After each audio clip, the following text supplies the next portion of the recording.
नमस्कार, सिटी न्यूजच्या बातमीपत्रामध्ये प्रेक्षकांचे मनपूर्वक स्वागत। आज दिनांक 9 डिसेंबर 2023 वार शनिवार। बातमीपत्राची सुरुवात करूया सुविचार मालेने। कोणत्याही समस्येपासून दूर पडणे हा उपाय नसून समस्या समजून घेणे आहे। आजचा सुविचार आपण बघितला। आता बघूया बातमीपत्रातील ठळक बातम्या।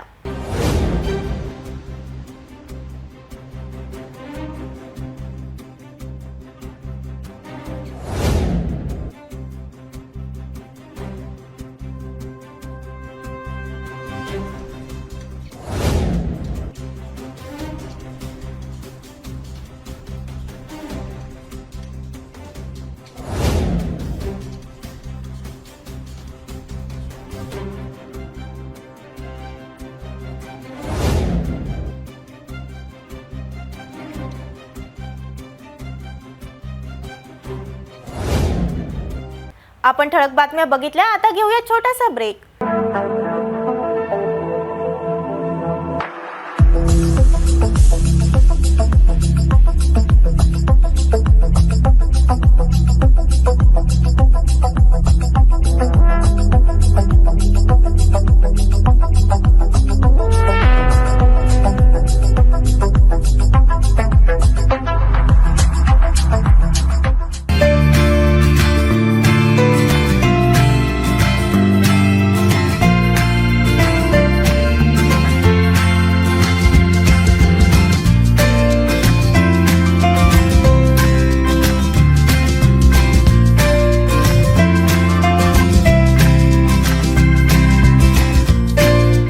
संपूर्ण लग्न बसता आराधना जवाहर रोड अमरावती।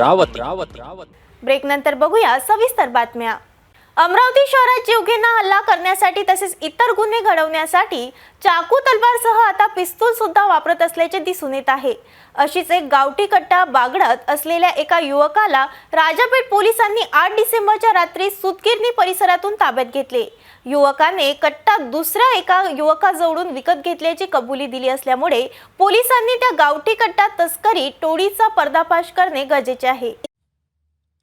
शुक्रवार 8 डिसेंबरच्या रात्री एक युवक देशी कट्टा घेऊन सुतगिरणी परिसरात फिरत असल्याची गुप्त माहिती राजापेठ पोलिसांना मिळाली असता राजापेठ डीबी पोलीस पथकाने छापा टाकून चौरीनगर राहणारा 19 वर्षीय अक्षय संजय चव्हाण याला ताब्यात घेतले। त्याच्याजवळ असलेला 20,000 रुपये किमतीचा गावठी कट्टा ताब्यात घेऊन त्याच्या विरुद्ध गुन्हे दाखल करण्यात आले। आरोपीने जप्त केलेला गावठी कट्टा शिवाजीनगर राहणारा अजय गणेश वानखडे याच्याकडून खरेदी केल्याची पोलिसांना कबुली दिली। आता राजापेठ पोलीस अजय वानखडे याला ताब्यात घेऊन मुख्य जीवघेणा देशी कट्टा तस्कर टोळीपर्यंत दाखल होऊन टोळीचा पर्दाफाश करतील का हे पाहणे आता गरजेचे झाले आहे। ही धडक कारवाई पोलीस आयुक्त नवीनचंद्र रेड्डी, उपायुक्त सागर पाटील यांच्या आदेशाने राजापेठ पोलीस निरीक्षक सीमा दाताळकर यांच्या नेतृत्वात dB, API Puneet Kulat, police उपनिरीक्षक गजानन काठेवाडे, पोलीस कर्मचारी मनीष करपे, रवी लिखितकर, पंकज खटे, सागर भजगौरे, गजानन राऊत, संजय वानखडे यांनी केली। अमरावती शहरात मूळ राहणारी महिला ऑस्ट्रेलियात राहायला गेली। या दरम्यान तिचे आधी अमरावतीत बँक खाते होते। तेच खाते तिला अपडेट करायचे असल्याने तिने ऑस्ट्रेलियाहून ईमेल करून काही महत्त्वाची कागदपत्रे पाठवली। त्यात तिने डेबिट कार्डची मागणी सुद्धा केली होती। अमरावती नंतर पुणेला राहायला गेल्याने तिने पुण्याचा पत्ता दिला। बँकेने तेच डेबिट कार्ड दिलेल्या पत्त्यावर पाठवल्याने डेबिट कार्ड तिला न मिळता अज्ञाताने स्वीकारून तिच्या खात्यातून चक्क 10,37,000 काढून रफूचक्कर झाल्याने महिलेच्या अमरावतीत राहणाऱ्या वडिलांनी थेट अमरावतीत सायबर पोलीस स्टेशन गाठून अज्ञात विरोधात तक्रार दाखल केली। वाममार्गाने पैसे कमवायचे असल्यास अनेक जण अनेक मार्गाचा अवलंब करीत असताना दिसून येत आहे। काहीच या युगात इमानदार राहिले का असा प्रश्न अनेकांच्या मनात येत असेल। 15 ते 20 वर्षापूर्वी कोणाच्या नावाने आलेले पत्र त्यांच्या घरी सुखरूप मिळायचे। आजच्या काळात कोण कधी धोका देईल याची काही शाश्वती नसते। अशीच घटना आधी मूळची अमरावती, सध्या ऑस्ट्रेलिया राहणाऱ्या महिलेसोबत घडली। सध्या ऑस्ट्रेलियात वास्तव्यात असलेल्या एका महिलेच्या बँक खात्याचे डेबिट कार्ड प्राप्त करून त्याद्वारे त्यांची 10,37,000 रुपयांची फसवणूक करण्यात आल्याची घटना उघडकीस आली। या महिलेच्या अमरावती राहणाऱ्या वडिलांच्या तक्रारीवरून अज्ञात आरोपींच्या विरोधात अमरावती सायबर पोलीस ठाण्यात गुन्हा दाखल करण्यात आला आहे. तक्रारकर्ती महिला ऑस्ट्रेलियात राहते. त्यांचे अमरावतीत एक बँक खाते आहे. ते खाते अपडेट करण्यासाठी त्यांनी ऑस्ट्रेलियाहून ईमेल करून काही महत्त्वाची कागदपत्रे पाठवली. त्यावेळी त्यांनी बँकेकडे डेबिट कार्डचीही मागणी केली, परंतु ते डेबिट कार्ड त्यांना मिळाले नाही. याआधी महिला अमरावती नंतर पुणे येथे राहत होत्या. त्या पत्त्यावर डेबिट कार्ड केले होते. ते डेबिट कार्ड तिला न मिळता अज्ञात व्यक्तीने ते स्वीकारले. या दरम्यान 10 जानेवारी ते 16 जून दरम्यान महिलेच्या बँक खात्यातून डेबिट कार्डद्वारे व काही रक्कम अज्ञातांनी वळवली. आपल्या खात्यातून 10,38,099 रुपये कुठेतरी वळवल्याचे समजताच या महिलेने याबाबत अमरावतीत राहणाऱ्या त्यांच्या वडिलांना माहिती दिली. त्यानंतर त्यांनी सायबर पोलीस ठाण्यात तक्रार दाखल केली. संपूर्ण आर्थिक व्यवहार महिलेच्या खात्यातून व डेबिट कार्डच्या माध्यमातून झाल्याने त्या महिलेला अमरावतीत बोलावून त्यांना विचारणा करून तक्रार नोंदवून घेण्यात आली.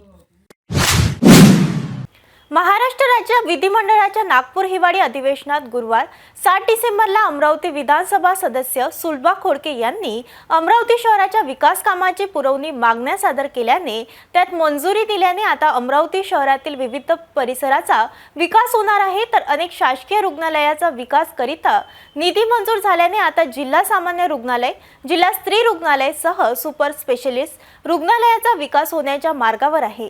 विकास कामाकरिता निधी मंजूर झाल्याने आमदार सुलभा खोडके यांनी उपमुख्यमंत्री अजित पवार यांचे आभार मानले.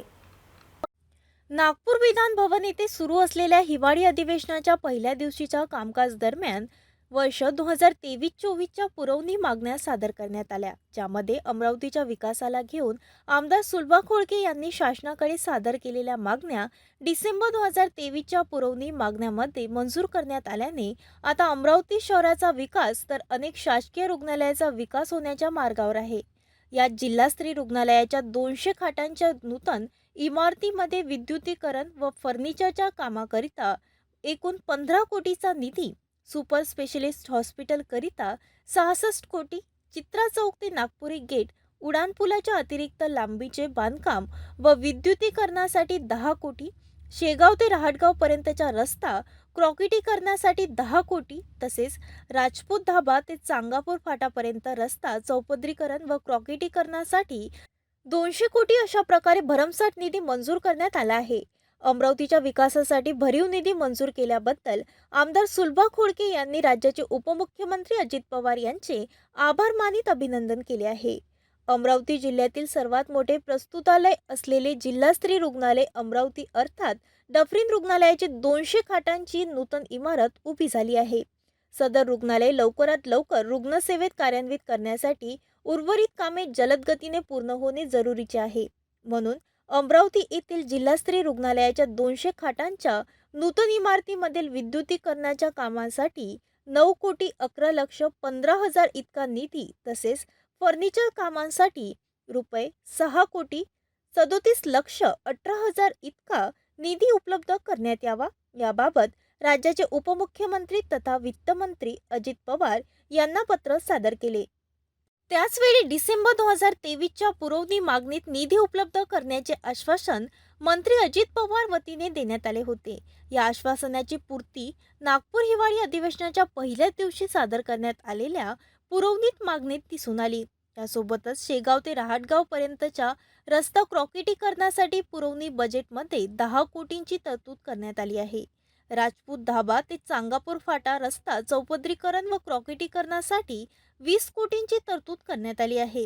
याशिवाय अमरावती कॅम्प शॉर्ट रस्ता राज्य मार्ग 299 वरील नवसारी राजपूत धाबा ते चांगापूर फाटापर्यंतच्या रस्त्याचे चौपदरीकरण व क्रॉकेटीकरण कामासाठी आमदार सुलभा खोडके यांनी शासनाकडे निधीची मागणी केली आहे.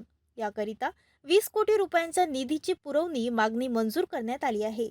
सुपर स्पेशलिस्ट हॉस्पिटलसाठी 66 कोटींची निधीची पुरवणी मागणी मंजूर करण्यात आला असून सर्व विकास कामे लवकरच सुरू होण्याची आशा आमदार सुलभा खोडके यांनी व्यक्त केली.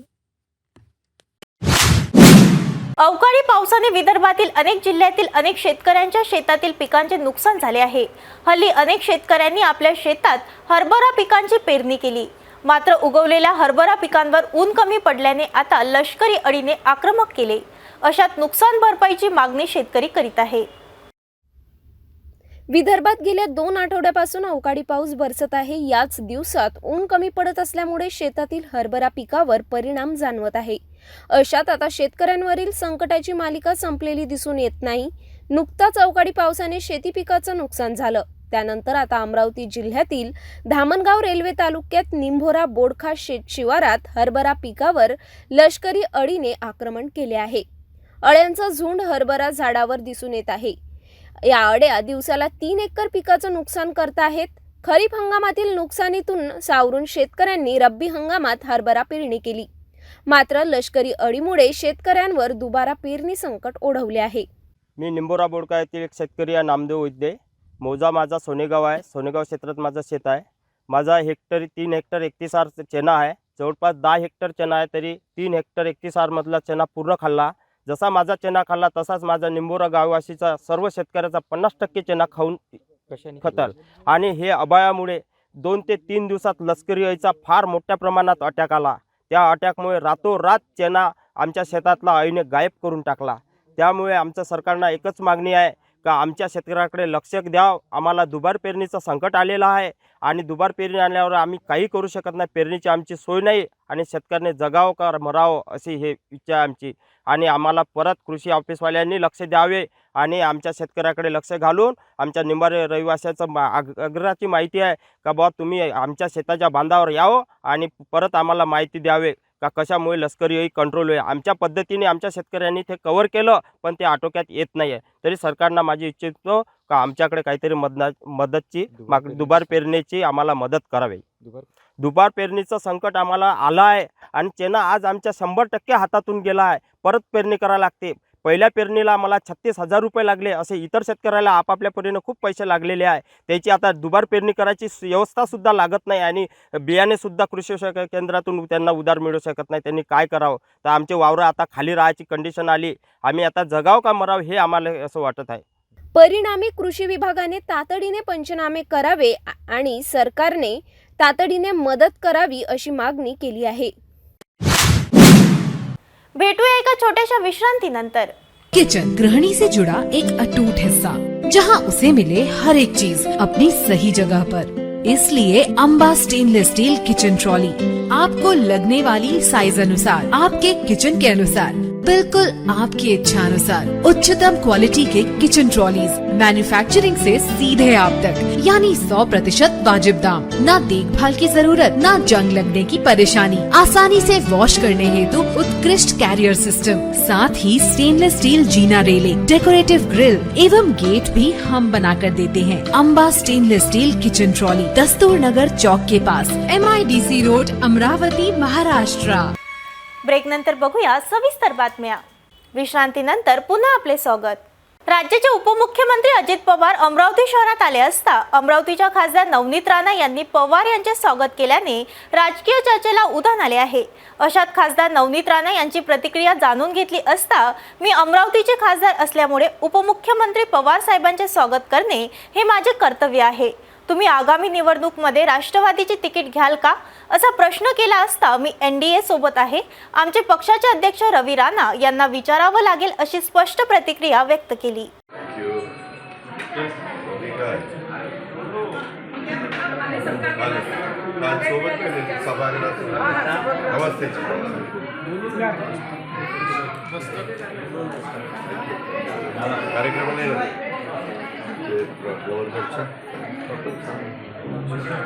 अजित पवारांची भेट घेतली आहे. विविध चर्चांना उधाण येत आहे. लोकसभा निवडणुकीच्या ज्या निवडणुका आहेत त्या तोंडावर आहे. मला असं वाटते की ज्या सरकार आहे आज त्या NDAचे घटक आहे आम्ही स्वाभिमानचे पक्षाचे.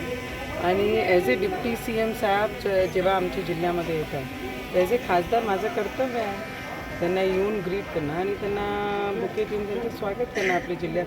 त्याच गटात मी सुद्धा आहे. आमचे पक्ष त्या गटामध्ये काही स्पेशल असं काही नाही. ज्यावेळेस खरं तर तुम्ही अपक्ष ज्यावेळेस मग यावेळेस पुन्हा एकदा राष्ट्रवादीच्या पाठिंब्याने पुन्हा दादा आज तर मी NDAची एक घटक म्हणून आमचं जे स्वाभिमान पक्ष आहे आम्ही त्या पक्षासोबत आहे आणि त्याच पक्षाची मी खासदार आहे. सपोर्ट होता पण आज आम्ही सगळे एकत्रित आहे. येणाऱ्या काळामध्ये आम्ही आमची सीट सोडून मागू शकतो दादा, त्याच्यात काही नवीन मोठी गोष्ट नाही. सीट सोडून तुम्ही खरं तर राष्ट्रवादीचे चिन्ह मागू शकता आगामी निवडणुका. मी आमच्या पक्षाचे जे अध्यक्ष आहे ते रवीजी आहे, त्यांना विचारायला लागेल ते मला तिकीट देतील का त्यांच्या पक्षाची. मग बाकी घटकाचा समर्थन भेटेल की नाही ते डिसाईड करतील. पण दादा आल्यामुळे आणखी ताकद मिळाली आम्ही निवडणुकीसाठी. दादासोबत नेहमीच होतो. दादाला कधी जर माझं बाईट्स पाहिले, कधी इंटरव्ह्यू पाहिले, त्यांनी मला समर्थन दिला, एकदा तिकीट दिली, तर त्यांची ऋणी तर मी राहणारच आहे, त्याच्यात काही दुमत नाही. पुन्हा एकदा आगामी निवडणुकांमध्ये जर का राष्ट्रवादीकडून निवडणूक लढवायची संधी मिळाली तर दादा काय मी भूमिका एनडीए असेल? सोबत आहे, मी एवढं तुम्हाला सांगू शकते. आणि येणाऱ्या भविष्यात माझी जनताला जे अपेक्षित असेल माझ्याकडनं मी ते करणार. थँक्यू. थँक्यू. देशाचे माजी पंतप्रधान स्वर्गीय अटल बिहारी वाजपेयी यांच्या जयंतीनिमित्त दुसऱ्यांदा भाजप वरिष्ठ पदाधिकारी तुषार भारतीय व त्यांच्या मित्रमंडळी वतीने राज्यस्तरीय हाफ मॅरेथॉन स्पर्धेचे आयोजन 25 डिसेंबरला सकाळी करण्यात येत आहे. या स्पर्धेत अमरावतीसह अनेक जिल्ह्यातील शेकडो धावपटू सहभाग घेणार आहेत. या स्पर्धेच्या मुख्य कार्यालयाचे शनिवारी सायंकाळी राजकमल चौकात असलेल्या सिटी स्क्वेअर येथे अटल दौड कार्यालयाचे मान्यवरांच्या हस्ते शानदार उद्घाटन करण्यात आले. यावेळी आमदार प्रवीण पोटे, भाजपाचे तुषार भारतीय, निवेदिता चौधरी, नितीन धांडे, बिट्टू सलुजा यांच्या उपस्थितीत कार्यालयाचा उद्घाटन सोहळा संपन्न झाला. एका अपयशातून दुसऱ्या यशाची तयारी करणे आणि ती प्रेरणा भारतीय जनता पार्टीच्या कार्यकर्त्यांच्या मनामध्ये आहे, ती आम्हाला लोकांपर्यंत पोचवायची आहे आणि म्हणून आपण ही अटल दौड घेतो. या अटल दौडमध्ये आपल्याला कार्यकर्त्यांचं इन्व्हॉल्वमेंट पाहिजेच आहे, पण यासोबत आपल्या विचाराच्या ज्या वेगवेगळ्या संघटना आहेत, ज्या व्यापारी असोसिएशन आहे, त्यांचं पण इन्व्हॉल्वमेंट आपल्याला सहभाग पाहिजे. प्रत्येक चौकात, जसं जयस्तंभ चौकामध्ये अनेक तिथे व्यापारी, त्यांच्याकडून स्वागत सत्कार झाला, जवाहर गेटवर झाला. असा एकही चौक सुटता कामा नये की ज्या ठिकाणी भारतीय जनता पार्टीचे कार्यकर्ते बरोबरीने त्या भागातले नागरिक सकाळी उभे आहेत. तिथे डीजे लागलेला आहे, अटलजीचे गाणे लागतात आहे, देशभक्तीपर गाणे लागतात आहे आणि त्याच्यामुळे लोक पळतात आहे. अधिक प्रेरणा घेऊन ते स्वतःचा रेकॉर्ड त्यांनी यावेळी मोडला पाहिजे, असा प्रयत्न आपल्याला करावा लागेल. हा राज्यस्तरीय आहे. मागच्या वर्षी काही दुसऱ्या राज्यातील लोक आले होते, पाव पाटील, त्यांना सांगितलं की आम्ही तुम्हाला स्पर्धेत बक्षीस देणार नाही, पण तुम्ही जर आला तिथे तर आम्ही येण्यानंतर तिकीट त्यांना आम्ही दिलं. त्यांना तसं पाठवलं नाही, कारण की अटलजींचं नाव खराब होता कामा नये याचं आम्ही काम करतो. आणि म्हणून ही इतकी भव्य दिव्य स्पर्धा झाली पाहिजे की माझ्या चौकातून जात असताना, थंडीचे दिवस आहे, थोडं आपल्याला उशिरा उठायची सवयच आहे, थोडी लवकर उठवून त्या दिवशी चौकात स्वागत करून, त्यांचं स्वागत करून म्हणजे थांबून हार घालायची जरूरत नाही आहे, त्यांच्या अंगावर पुष्पवृष्टी करून त्यांना आपण तिथपर्यंत पाठवलं पाहिजे. दुसरी गोष्ट, आपल्याला जी जबाबदारी दिलेली आहे ती जबाबदारी आपल्याला पूर्ण करायची. आताच मी छोटंसं उदाहरण सांगितलं की मी कुठे उभा आहे याला महत्व नाही, मी कसा उभा आहे याला महत्व आहे. आपल्या मनात आहे की मला ही मुख्य जबाबदारी भेटली तरच मी लाईमलाईटमध्ये येईल, बिलकुल नाही. तो जिथे आहे उभा तिथे त्यांनी ते लाईमलाईट निर्माण केलं पाहिजे, याची तयारी आपण केली. खूपदा असं होतं की माझी जबाबदारी चौकात उभी राहायची असेल, तेव्हा वाटतं नेहरू मैदान में साला बहुत अच्छा माहोल होगा, चलो नका करू. आवत असतो त्याला आपल्याला गाईड करावं लागतं. तिथला ॲरो जसे तर तो ॲरो त्याला दिसला पाहिजे, अशा ठिकाणी लावला पाहिजे. ह्या सगळ्या गोष्टी आपल्याला कराव्या लागणार आहेत. आणि आपल्या सगळ्यांना माहिती आहे की आपल्यावर लक्ष ठेवणारे किती लोक आहेत. कुठे चुकते का, कुठे काही हाती सापडते का, कुठे काही बदनाम करता येतं का, कुठं चिंधीचा साफ करता येतं का, हे सगळे प्रयत्न आपल्याला कराय झाले आहेत. त्यामुळे त्याची चिंता करायचं कारण नाही. वर्षी आपल्याला बऱ्यापैकी यश मिळालं. म्हणजे प्रवीण भाऊ, यश कसं मिळालं ते अटल दौड झाल्यानंतर आपण जे रिपोर्टिंग पाठवलं त्यानंतर तिसऱ्याच दिवशी निर्णय झाला की प्रत्येकाने हा कार्यक्रम करावा दौड. म्हणजे एक कार्यक्रम केला आपण, तो वर गेला, वर त्यांनी ॲप्रिशिएट केला आणि आता तो पूर्ण देशभर राबवला जातो. कार्यकर्त्यांनी कसं काम झालं याचं एक दुसरं उदाहरण मी तुम्हाला सांगावंसं वाटतं की ज्यावेळी मी पहिल्यांदा नगरसेवक झालो आणि परतवाड्याला माझा सत्कार याच मंडळींनी घेतला होता, मी रात्री उशिरा ज्यावेळी अमरावतीला आलो त्यावेळेला अमरावतीला मला पोरं झोपलेलं दिसले रस्त्याने, पोरं झोपले रस्त्याच्या दोन्ही बाजू. मला कळलं नाही की दिंडी आली की मेळावा आहे की काय आहे काय इतके मुलं. आणि मग मला एका ठिकाणी अशी स्थिती दिसली की 4 मुली झोपल्या आहेत आणि त्यांची आई आणि त्यांचे वडील त्यांना हवा घालते आहे. रात्री 1:30 वाजताची गोष्ट. मी थांबलो, त्यांना विचारलं की काय गडबड काय आहे, तुम्ही कसे आले? तर ते म्हणले JEEची एक्झाम आहे आणि विदर्भाचं एकच सेंटर आहे ते म्हणजे अमरावती. हॉटेल फुल, सगळं फुल, कुठे झोपणार? JEEची एक्झाम म्हणजे 12वी झाल्यानंतर त्याचा आयुष्याची सुरुवात बिट्टू सेठ, आणि तो झोपला कुठे आहे तर रस्त्याच्या बाजूने. मी म्हटलं मी जर भारतीय जनता पार्टीचा कार्यकर्ता आहे, संघाचा स्वयंसेवक आहे, माझ्यावर जर विद्यार्थी परिषदेने संस्कार केले आहे, तर पुढच्या वर्षी जर माझ्या गावात येणारा जर असा विद्यार्थी ज्याचं आयुष्य या ठिकाणाहून घडणार आहे तो जर रस्त्याच्या बाजूने झोपला असेल तर माझा असण्याचा अर्थ काय आहे? मी निर्णय केला. आम्ही सगळेजण बसलो, हीच टीम होती सगळी, प्रवीण. आणि मी मंगल कार्यालयाला विचारलं की बा तुम्ही आम्हाला द्या, असा असा कार्यक्रम आहे, असे लोक पुढे येणार आहे. सगळ्या मंगल कार्यालयाने सांगितलं की मंगल कार्यालय खाली करून दिले. आणि त्या वर्षी एकही विद्यार्थिनी रस्त्याच्या बाजूला झोपली नाही. ती त्या ठिकाणच्या मंगल कार्यालयात व्यवस्था केली. मंगल कार्यालयवाल्यांनी त्यांची रात्रीची जेवणाची व्यवस्था आणि सकाळी चहाची व्यवस्था केली. बिट्टू सेठचा मला आठवते फोन आला की भैया अपना गुरुद्वारा खुला है, वहाँ पे भी आप बच्चे भेज सकते. काय परिणाम झाला माहिती आहे त्याचा? मला आठवते की सकाळी माझ्यावर एक लेख लिहिला होता, टाइम्सने लेख लिहिला होता. एक कोळीचं निवेदन दिलं नाही. पुढच्या वेळी प्रत्येक जिल्ह्यात JEEची सेंटर उघडलं गेलं, गर्दी आपोआप कमी झाली. जर भारतीय जनता पार्टीच्या कार्यकर्त्यांनी ह्या गोष्टी ओळखून जर केला तर गरज नाही कोणाला थापड मारायची, गरज पडत नाही कोणाला शिव्या द्यायची. ते काम आपसूक होतं. आणि म्हणून भारतीय जनता पार्टीच्या कार्यकर्त्यांनी या पद्धतीने आपण काम करत सोबत गेलं पाहिजे. आणि आता तर इव्हेंटचा जमाना आहे, इव्हेंट करो, आपण ते निवेदन द्या, ती जी स्टाईल बदललं पाहिजे का? आता इव्हेंट काही करायचं द्या, मोठे मोठे कार्यक्रम करा. 1 हात लाकूड 7 हात झिलप्या. धावक धावणार आहेत तर प्रामुख्याने आपण जे म्हणतो की आपलं भारतीय जनता पार्टीचं संघटन हे प्रत्येक मोहल्ल्यामध्ये, प्रत्येक वॉर्डमध्ये, प्रत्येक बूथवर जे आहे, तर हे धावक ज्यावेळेस धावतात तर त्यावेळेस प्रामुख्याने त्यांचं डोकं जे आहे हे खूप असं तापतं धावत असताना. तर स्पंजिंगची, ओल्या पाण्याचा स्पंजचं टेबल स्टॉल लावून ठेवणं, पाण्याचा स्टॉल लावून ठेवणं, बर्फामध्ये स्पंज बनवून ठेवणं, अशा काही गोष्टीचे स्टॉल्स. तर आपण सर्व याच्यामध्ये सहभागी राहू की अशा प्रकारचं जर का आपण केलं तर धावक जे पूर्ण महाराष्ट्रातलं धावक येणार आणि काही बाहेरच्या प्रांतातले धावक येणार.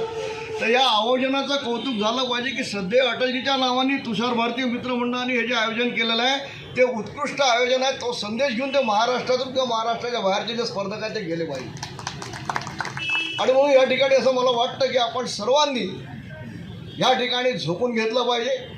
हा जो या ठिकाणी गुरुकुल बहुउद्देशीय शिक्षण संस्था, अमरावती ॲथलेटिक्स असोसिएशन आणि तुषारच्या पुढाकाराने हा जो स्पर्धा होते आहे, त्या स्पर्धेला आपण सर्वांनी आपला हातभार लावावा, स्वतःला झोकून द्यावं आणि ही स्पर्धा यशस्वी होईल. निश्चितच यामध्ये पार्टीचं नाव होईल, आपलं नाव होईल आणि स्पर्धा यशस्वी झाली तर सध्या अटलजी हे गावोगावी सर्वांपर्यंत पोहोचतील. धन्यवाद. आपल्या सर्वांना माहिती आहे की अतिशय स्पोर्टी व्यक्तिमत्व हे अटलजींचं होतं. म्हणूनच त्यांनी वारंवार त्यांच्या कवितेतून सुद्धा हे दर्शविलेलं आहे की छोटे मन से कोई बडा नहीं होता और टूटे मन से कोई खडा नहीं होता.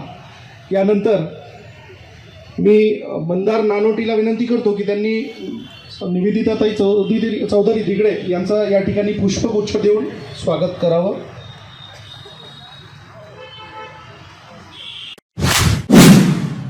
दरवर्षी दरवर्षी विविध क्षेत्रात उल्लेखनीय कार्य करणाऱ्या कर्तृत्ववान महिलांना राज्यस्तरीय अहिल्यादेवी स्त्री पुरस्कार देऊन सन्मानित करण्यात येत असते। यावर्षी सुद्धा कला, क्रीडा, संगीत, शेतीमध्ये उल्लेखनीय कार्य करणाऱ्या महिलांना शनिवारी 9 डिसेंबरला संत ज्ञानेश्वर सांस्कृतिक भवन येथे सन्मानित करण्यात आले। हा सन्मान राज्याचे राज्यपाल रमेश बैस सह उपमुख्यमंत्री अजित पवार यांच्या हस्ते प्रदान करण्यात आला। कार्यक्रमाला महिला व बाल विकास मंत्री अदिती तटकरे सह माजी राज्यसभा खासदार डॉक्टर विकास महात्मे यांच्यासह अनेक मान्यवर सह हजारो नागरिक उपस्थित होते। जिल्ह्यातील सामाजिक क्षेत्रात अग्रेसर असलेले राजमाता अहिल्यादेवी फाउंडेशनचे अध्यक्ष संतोष महात्मे व त्यांच्या पदाधिकाऱ्यांच्या वतीने राज्यातील कर्तृत्ववान महिलांना दरवर्षी अहिल्यादेवी स्त्री शक्ती पुरस्कार देऊन त्यांना सन्मानित करण्यात येत असते।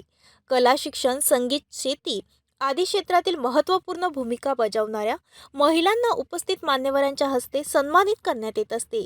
यावर्षी सुद्धा राजमाता अहिल्यादेवी फाउंडेशन वतीने राज्यातील IAS विनीता सिंगल, संगीत गायन क्षेत्रातून वैशाली माडे, क्रीडा क्षेत्रात रेश्मा पुणेकर, तर उद्योग क्षेत्रात स्नेहल लोंढे आणि महिला शेतकरी म्हणून ज्योती देशमुख यांची निवड करून त्यांना 9 डिसेंबर शनिवारी संत ज्ञानेश्वर सांस्कृतिक भवन येथे सन्मानित करण्यात आले। या पुरस्कार वितरण कार्यक्रमाला राज्याचे राज्यपाल रमेश बैस, उपमुख्यमंत्री अजित पवार, महिला व बाल विकास मंत्री अदिती तटकरे, माजी राज्यसभा खासदार डॉक्टर विकास महात्मे यांची उपस्थिती राहिली। मान्यवरांच्या हस्ते दीप प्रज्वलन सह फोटोचे पूजन करून कार्यक्रमाची सुरुवात करण्यात आली। यावेळी संतोष महात्मे सह आयोजकांच्या वतीने राज्यपाल रमेश बैस, उपमुख्यमंत्री अजित पवार, महिला व बाल विकास मंत्री अदिती तटकरे, माजी राज्यसभा खासदार डॉक्टर विकास महात्मे यांचे शाल, मोमेंटो, पुष्पगुच्छ देऊन स्वागत करण्यात आले। या दरम्यान सर्व मान्यवरांच्या हस्ते उपस्थित सर्व कर्तृत्ववान महिलांना मोमेंटो, पुष्पगुच्छ व घोंगडी देऊन सन्मानित करण्यात आले। यावेळी मान्यवरांनी आपले मनोगत व्यक्त केले। ज्या जिद्दीनं, ज्या हिमतीनं ज्योतिताईंनी कुटुंबाची आणि शेतीची जबाबदारी अंगावर घेतली, त्याला कोणतीही तोड नाही, हे पण तुम्हाला मला मान्य करावं लागेल। संघर्ष करणं, अडचणीवर मात करणं हे उत्तर आहे। हे ज्योतिताईंनी आणि या बहुतेक महिलांनी सिद्ध करून दाखवलंय। मी त्यांच्या कर्तृत्वाला सलाम करतो। कॉर्पोरेट बोर्डों में अधिक महिलाएं, अधिक महिला कंपनी सचिव, अधिक महिला चार्टर्ड अकाउंटेंट और अधिक महिला उद्यमी 2047 तक भारत को एक विकसित भारत बनाने जा रहे हैं। महिला सशक्तिकरण से हम जल्द ही महिला नेतृत्व वाले महाशक्तिकरण की चरण में प्रवेश करेंगे। आज सम्मानित की गई सभी महिलाएं आने वाले वर्षों में बदलाव का प्रतीक मानी जाएगी। हमें अपने सभी बेटियों और बेटों के लिए खुशहाल और सुरक्षित बचपन सुनिश्चित करने के लिए एक लंबा रास्ता तय करना है। हमें यह भी सुनिश्चित करना होगा कि असंगठित क्षेत्र में काम करने वाली महिलाओं के लिए बेहतर कामकाजी परिस्थितियां हो। या पुरस्कार वितरण कार्यक्रमाला शेकडो नागरिक उपस्थित होते। अमरावती सायन्स कोर मैदान येथे आयोजित करण्यात आलेल्या प्रदर्शनीला 9 डिसेंबरला राज्याचे उपमुख्यमंत्री तथा वित्त व नियोजन मंत्री अजित पवार यांनी भेट दिली असून त्यांनी अनेक स्टॉलची पाहणी केली। या दरम्यान अमरावती जिल्ह्याच्या सर्वांगीण विकासासाठी प्रलंबित असलेली कामे नागपूर अधिवेशन कालावधीत मार्गी लावू अशी ग्वाही उपमुख्यमंत्री अजित पवार यांनी दिली। सायन्स कोर मैदान येथे आयोजित प्रदर्शनीला सुरुवात झाली असून ही प्रदर्शनी 11 डिसेंबरपर्यंत चालणार आहे। याच ठिकाणी राज्याचे उपमुख्यमंत्री तथा वित्त व नियोजन मंत्री अजित पवार यांनी भेट दिली। यावेळी त्यांचे आयोजक वतीने स्वागत करण्यात आले। यावेळी आमदार प्रवीण पोटे पाटील, आमदार सुलभा खोडके, जिल्हाधिकारी सौरभ कटियार, मुख्य कार्यकारी अधिकारी अविशांत पंडा, मनपा आयुक्त देविदास पवार सह प्रदर्शनी आयोजक उपस्थित होते। उपमुख्यमंत्री अजित पवार यांनी प्रत्येक स्टॉलची पाहणी केली। प्रत्येकाला घर मिळावे यासाठी केंद्र व राज्य सरकार प्रयत्नशील आहे। माडाच्या माध्यमातून राज्यात अनेक प्रकल्प सुरू असून गरजूंना त्यांच्या स्वप्नातील घरे उपलब्ध करून देण्यात येत आहे। जिल्ह्यात अनेक प्रलंबित समस्या आहेत, त्या मार्गी लावण्यासाठी नागपूर अधिवेशन कालावधीत बैठक घेऊन अधिवेशन संपण्यापूर्वी ते मार्गी लावू असे उपमुख्यमंत्री पवार यांनी प्रतिपादन करून जिल्ह्यातील DPR संदर्भातील समस्या घर व भाडे इमारतीवरील वाढीव दराने लावलेले कर या संदर्भात आढावा घेऊन ते कमी करण्यासाठी प्रयत्न करण्याबाबत आश्वस्त केले. अमरावतीचा विस्तार वेगाने होत असल्याने या ठिकाणी मूलभूत सुविधेबाबतच विमान सेवा असणे आवश्यक आहे.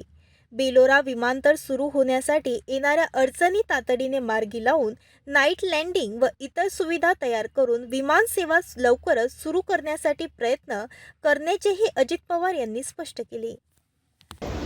त्यावेळेस मी ठरवलेलं होतं की नागपूरला अधिवेशनाच्या निमित्तानं आला असताना शनिवार रविवार मुंबई आणि तिकडच्या भागातनं जाता विदर्भातल्या वेगवेगळ्या जिल्ह्यामध्ये जाण्याचा प्रयत्न करायचा. आज मी नागपूर इथं अमरावती जिल्ह्यात आहे, उद्या मी गडचिरोली जिल्ह्यात आहे. प्रश्न अनेक असतात.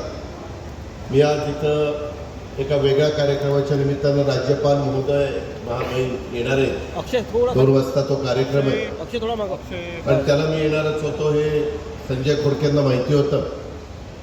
त्यांनी सांगितलं की व क्रीडा यायचं एक चांगल्या पद्धतीनं आम्ही इथं स्टॉल उघडलेले आहेत, प्रदर्शन ठेवलेलं आहे ग्राहकाच्या करता पण वेगवेगळ्या घटकाकरता देखील.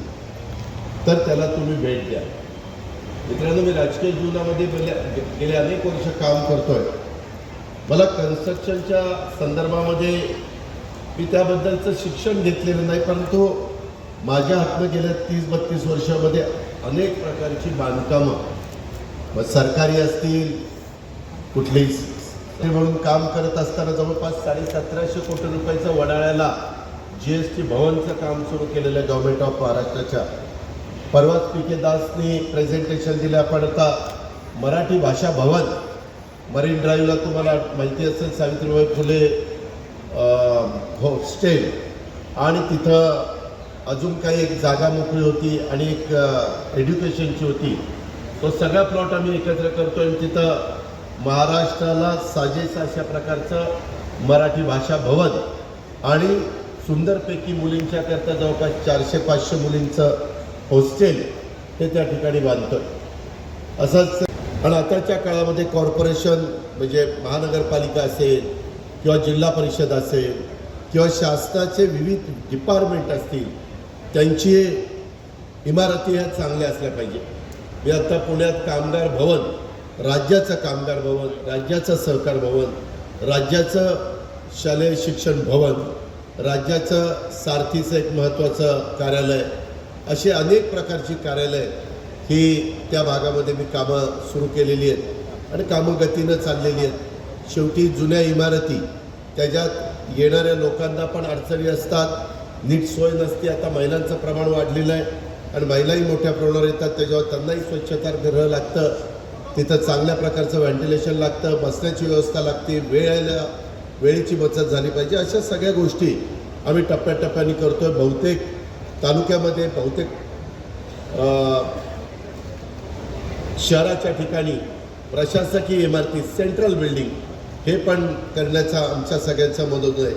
मी हे सगळं सांगताना माझी विनंती आहे की आता मी मधल्या काळामध्ये या महायुतीच्या सरकारमध्ये राष्ट्रवादी काँग्रेस पक्षाच्या आमदारांना घेऊन सहभागी झालेलो आहे. शेवटी राजकीय जीवनामध्ये प्रत्येकाची विचारधारा जरी वेगळी असली तरी राज्याचा विकास झाला पाहिजे, सर्वांगीण विकास झाला पाहिजे. सर्व घटकाला वाटलं पाहिजे की हे सरकार माझ्याकरता पण काही निर्णय घेते, काम करत आहे. व शेतकरी असतील, तरुण तरुणी असतील किंवा इतर घटक, आदिवासी मागासवर्गीय सगळ्या समाजातला घटक असेल. आज इथं आल्यानंतर मी बघितले काही स्टॉल, बँकांचा रेट ऑफ इंटरेस्ट बऱ्यापैकी कमी झालेला आहे.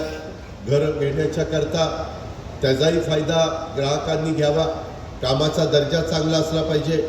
आत्ता बोलत असताना मगाशी स्वतः निलेश ठाकरेंनी पण, प्रवीण पोट्यांनी पण, बाकीच्या पण माझ्या सहकाऱ्यांनी, संजय खोडके असतील, सुलभाताई असतील, इतरांनी पण सांगितलं की बाबा काही प्रश्न आहेत इथं. दुर्दैवाने अजून अंडरग्राऊंड ड्रेनेज आयुक्त सगळीकडे नाही ना, अजून सगळीकडे नाही आहे. खरं विभागाचं ठिकाण आहे.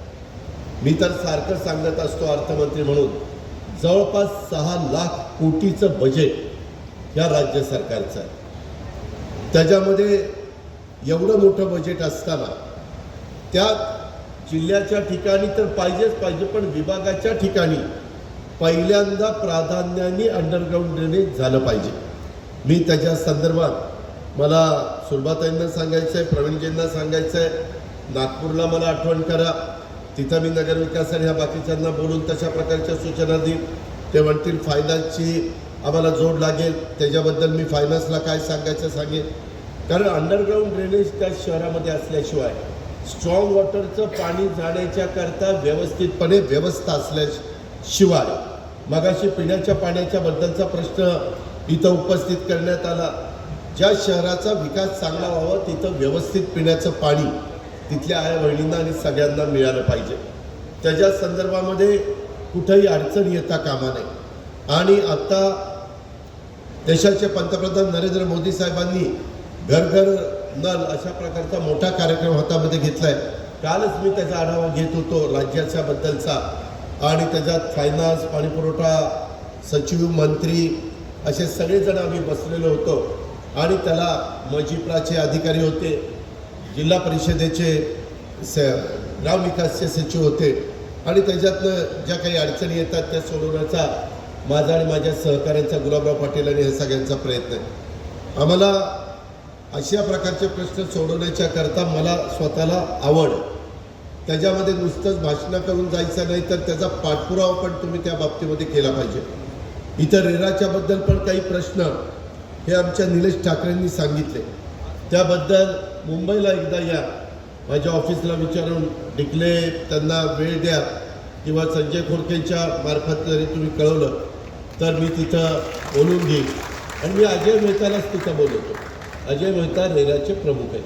काय तुमचे प्रश्न आहेत? कारण मुंबईचे प्रश्न रेराचे वेगळे, माझ्या पुणे पिंपरी चिंचवडचे वेगळे, माझं नागपूर असेल, अमरावती असेल, संभाजीनगर असेल, नाशिक असेल, तिथले वेगळे आहेत. कारण प्रत्येक ठिकाणची भौगोलिक परिस्थिती, प्रत्येक ठिकाणचे जागेचे प्रश्न आणि जागेच्या किमती ह्या वेगवेगळ्या आहेत. आणि त्याच्यामुळं जी काही तुमची अडचण आलेली असेल, पण एक आहे त्याच्यामध्ये पारदर्शकता राहील.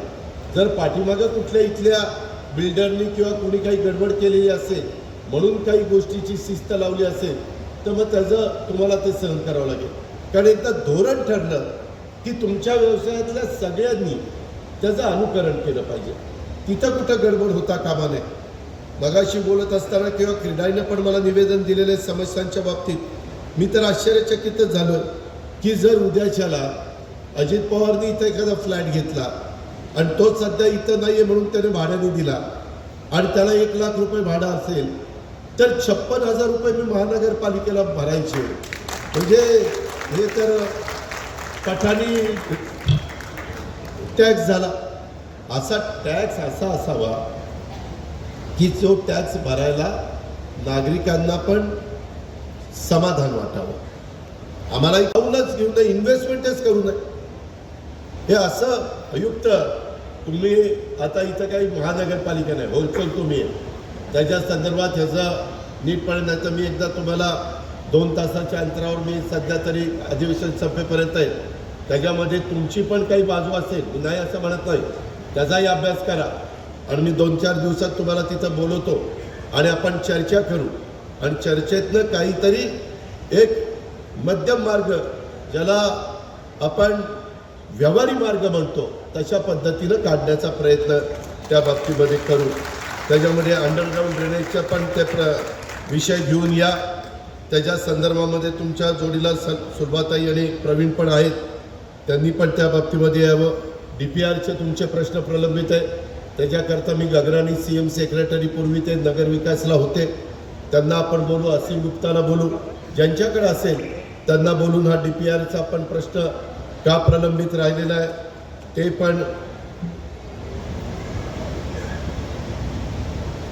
मनपाने घर टॅक्स 200% वाढ केली. 200%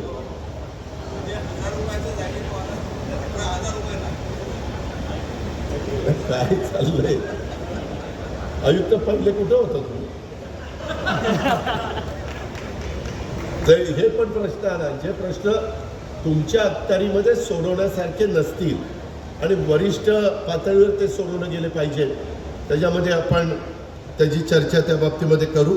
सब रजिस्टर ऑफिस पण ग्रामीण, तुमचा जो ग्रामीणचा एरिया वाढतोय, नागरीकरण वाढतंय आणि त्या एरियात पाहिजे ते पण आपण मार्ग त्याच्यामध्ये काढू. कारण उद्याच्याला सब रजिस्टर ऑफिस केलं तर गव्हर्नमेंटला टॅक्स म्हणजे ग्राहकाला तिथं सोय होणार आहे आणि गव्हर्नमेंटचा टॅक्स व्यवस्थितपणे त्या ठिकाणी येणार आहे. उलट तसंच रेराच्या अडचणींबद्दल बोललो मी. थोडंसं बिल्डर लोकांना वाळूच्या बद्दल आता पुढच्या कॅबिनेटला किंवा त्याच्या पुढच्या कॅबिनेटला राधाकृष्ण विखे पाटील महसूल मंत्री म्हणून विषय आणतायत. माझं देवराशी पण बोलणं झालं. ते ACS रेव्हेन्यू आहेत, जरा वाळूच्या बद्दलचे अनेक अडीअडचणी निर्माण झालेल्या आहेत आणि त्याच्यामुळं बांधकामावर त्याचा मोठा परिणाम झालेला महाराष्ट्रात वेगवेगळ्या ठिकाणी पाहायला मिळतोय. पण आता एन्व्हायरमेंटचा विचार आपण करतो, ग्लोबल वॉर्मिंगची चर्चा करतो, त्यावेळेस आपल्याला वाळूच्या ऐवजी क्रस्टँड वापरली पाहिजे.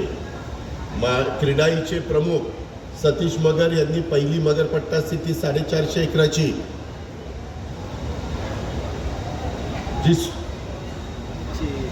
जी सुरू केलेली आहे ती पूर्णपणे क्रस्टँडमध्ये, प्लास्टर पण क्रस्टँडमध्ये. येऊन बघा काम कसं झालं. नांदेड सिटीचं 700-750 एकराचं काम चाललंय, 100% क्रस्टँडमध्ये चाललेलं आहे.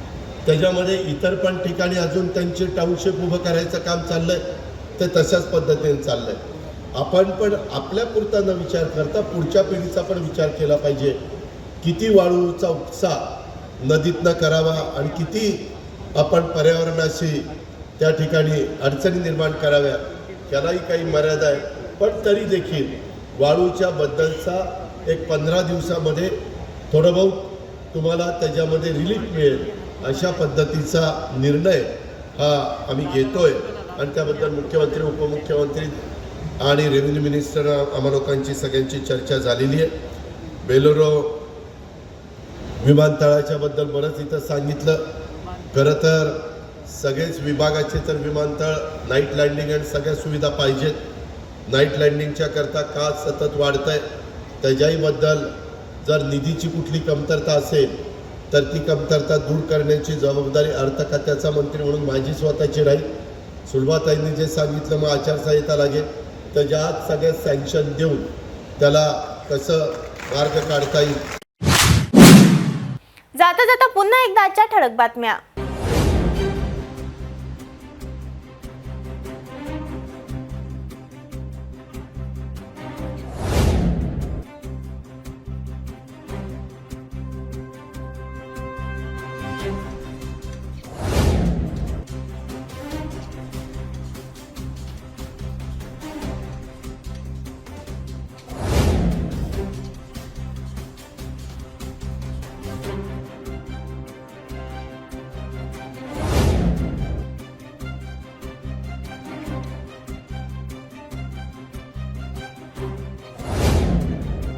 आपण आता सिटी न्यूज चॅनल आपल्या टीव्हीवर सुद्धा बघू शकता. यामध्ये GTPL channel number 73, Fastway 256, city cable channel number 92. जर आपल्या टीव्हीवर सिटी न्यूज चॅनल दिसत नसेल तर आपण आपल्या केबल ऑपरेटरशी संपर्क करावे. आपण सिटी न्यूज केबलच्या व्यतिरिक्त यूट्यूब, फेसबुक, इंस्टाग्राम आणि ट्विटरवर सुद्धा बघू शकता. याकरिता सोशल मीडिया अकाउंट सबस्क्राईब करा, फॉलो करा, लाईक करा. यूट्यूब अकाउंट सबस्क्राईब करण्याकरता सबस्क्राईब बटनला क्लिक करा आणि बेल आयकॉन दाबायला विसरू नका, कारण सर्वात आधी समाचार आपल्यापर्यंत पोहोचणार आहे. तसेच सिटी न्यूजचे फेसबुक पेज लाईक करा, इंस्टाग्राम आणि ट्विटर हँडल फॉलो करा. आपण व्हॉट्सअपवर सुद्धा सूचना देऊन न्यूज प्राप्त करू शकता. व्हॉट्सअप नंबर खाली स्क्रीनवर येत आहे. हे बातमीपत्र एवढ्यातच थांबूया. पुन्हा भेटूया नवीन घडामोडीसोबत.